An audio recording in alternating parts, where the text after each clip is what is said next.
video পাঠিয়ে দেবো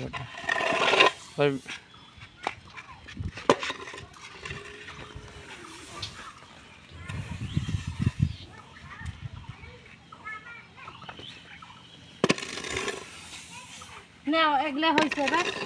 দিয়া শক্ত মাসো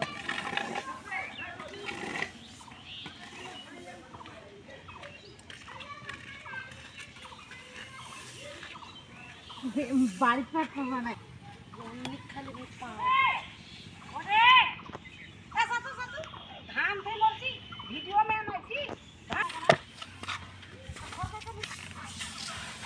যেদিন ধরবো সেদিন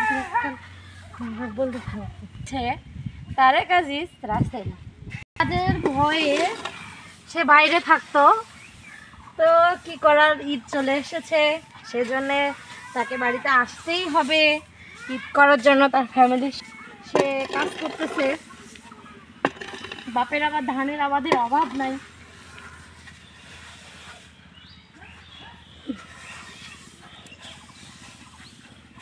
কষ্ট না করলে এই সোনার ফসল কি পাওয়া যায় তো বা বাংলাদেশের যে কোনো জায়গায় রপ্তানি হয়তো বুঝতে